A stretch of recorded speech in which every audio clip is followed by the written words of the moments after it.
परिषदेच्या निवडणुकांची धामधूम सुरू आहे. रणधुमाळी सुरू झाली. जिल्ह्यामध्ये एकूण 6 ठिकाणी नगरपालिकेच्या निवडणुका होऊ घातल्या. त्याच्यामध्ये महत्त्वाची नगरपरिषदेमध्ये बीड आणि परळी. मात्र या निवडणुकीमध्ये थोडे वेगळे गणित पाहायला मिळाले, कारण भाजपाचे नेते योगेश क्षीरसागर यांनी राष्ट्रवादी अजित पवार गटाला सोडचिठ्ठी करत भाजपामध्ये पंकजा मुंडे यांच्या नेतृत्वाखाली पक्ष प्रवेश केला आणि पॅनल देखील उभा केला. मात्र स्थानिक आमदार संदीप क्षीरसागर जे की राष्ट्रवादी शरद पवार गटाचे आमदार आहेत, त्यांच्या या ठिकाणी प्रतिष्ठा पाहायला लागली. कारण ही बीडची नगर परिषद ही महत्त्वाची आहे, कारण जिल्ह्याच्या ठिकाणची नगर परिषद असल्यामुळे क्षीरसागरांचा बालेकिल्ला म्हणून नगर परिषदेकडे पाहिले. कारण माजी नगराध्यक्ष भारतभूषण क्षीरसागर यांनी कायम गड राखलेला आहे नगर परिषदेचा बीडचा.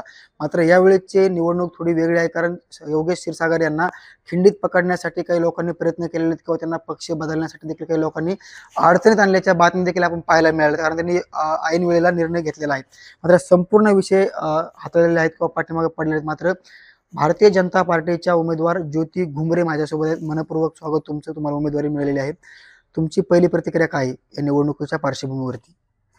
भारतीय राज्यघटनेचे शिल्पकार डॉक्टर बाबासाहेब आंबेडकर यांच्या संविधानामुळे महिला आरक्षण जे होतं त्यांच्यामुळे मला ही संधी मिळालेली आहे. आणि विशेष म्हणजे भारतीय जनता पक्षाची मला उमेदवारी मिळालेली आहे, त्याचा मला खूप आनंद आहे. मग भारतीय जनता पक्ष हा विकासाचा पक्ष आहे. सबका साथ सबका विकास, सगळ्यांचा विकास घेऊन पुढे जाणारा पक्ष आहे. आणि आपल्या लाडक्या पंकजाताई मुंडे असतील आणि डॉक्टर योगेश भैया क्षीरसागर असतील, सारिकाताई क्षीरसागर असतील, यांनी माझ्यावर ही नगराध्यक्षपदाची उमेदवारी स्वीकारण्याची जी जबाबदारी टाकली त्याचा मी पूर्णपणे उपयोग करून घेईन बीडच्या शहराच्या विकासासाठी. नक्कीच. आता आपण बघू शकतोय तुम्हाला उमेदवारी मिळालेली आहे. पहिल्यापासून भाजपा असेल, शिवसेना शिंदे गट असेल किंवा राष्ट्रवादी अजित पवार गट असेल, संघर्ष संपूर्ण राज्यांनी बीडचा बघितलेला आहे. कारण बीडची निवडणूक ही महत्त्वाची याच्यामुळे आहे, कारण जिल्ह्याची नगर परिषद आहे. क्षीरसागराने कायम इथे गड राखलेला आहे. तुम्हाला उमेदवारी मिळाली. भरपूर उमेदवारी रेसमध्ये होते.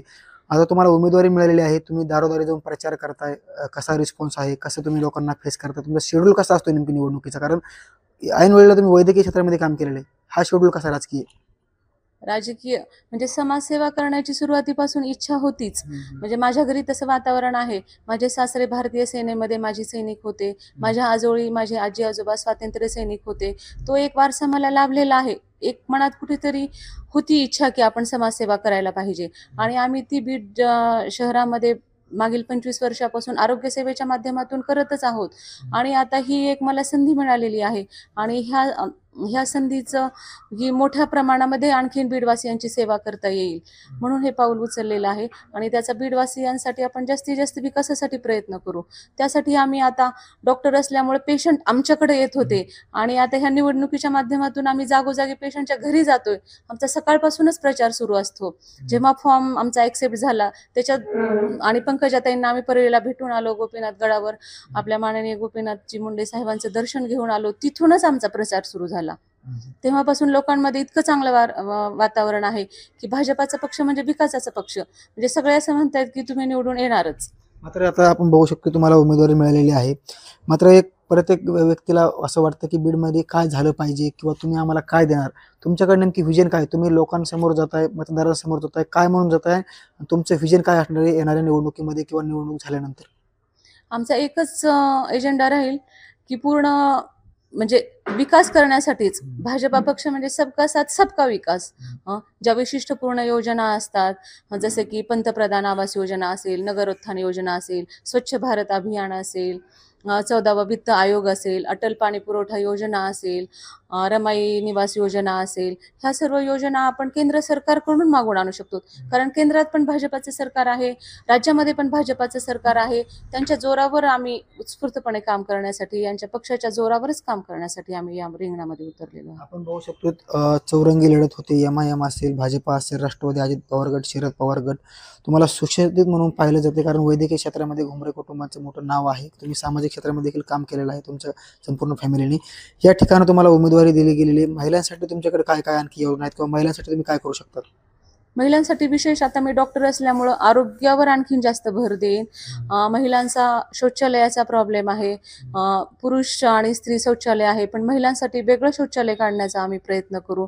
आरोग्याविषयी तर करणारच आहोत. 4-5 प्रायमरी हेल्थ सेंटर पण उघडण्याचा आमचा मानस आहे.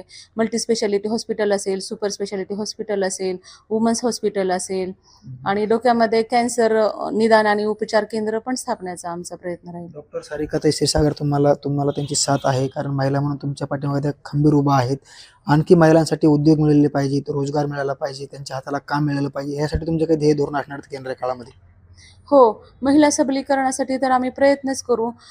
जसे की बचत गट असतील त्यांना आम्ही बिनव्याजी अर्थसहाय्य करू आणि लघु उद्योग, उद्योगांना आमच्याकडून जेवढं सहकार्य करता येईल तेवढं करूच.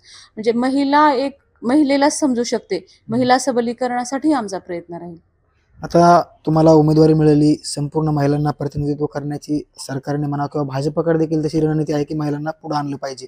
तुम्हाला उमेदवारी दिली, मात्र असं महाराष्ट्रामध्ये घडतंय किंवा जिल्ह्यामध्ये असेल असं प्रत्येक ठिकाणी घडलेलं आहे. कारण ज्यावेळेस उमेदवारी महिलांना दिली जाते, संधी दिली जाते, मात्र ज्यावेळेस जनता त्यांना निवडून देते, मात्र कारभार कोणीतरी वेगळंच पाहतं, कारभार वेगळेच लोक बघतात, असं झालेलं आहे. तुमचं नेमकं कसं असणार आहे कारभार? माझा तसा असणार नाही. मी एक उच्च शिक्षित डॉक्टर आहे. मी एक भूलतज्ञ आहे. म्हणजे लोकांना वाटत असेल की बायका पुढे जातात आणि नवऱ्याचा सपोर्ट असतो. आता माझे मिस्टर ENT सर्जन आहेत. त्यांना मी मदत करते भूल देण्याचं त्यांच्या ऑपरेशनला. आणि अशी माझी अपेक्षा नाहीये की त्यांनी मला मदत करायला पाहिजे. त्यांना वेळच नाहीये. पेशंट असतात त्यांचे आणि मी काही कुणाचा रबरी शिक्का म्हणून काम करणार नाही. मी माझे स्वतःचे निर्णय घेईन. तेवढी निर्णय क्षमता घेण्याची माझी ताकद आहे. त्याच हेतूने मी हे पाऊल स्वीकारलेलं आहे. निवडणूक म्हणले की आव्हानं असतात, स्पर्धा असते, प्रत्येकाला लोकशाहीमध्ये अधिकार दिलेला आहे. तुम्हाला काही आव्हानं वाटतात केंद्र निवडणुकीमध्ये?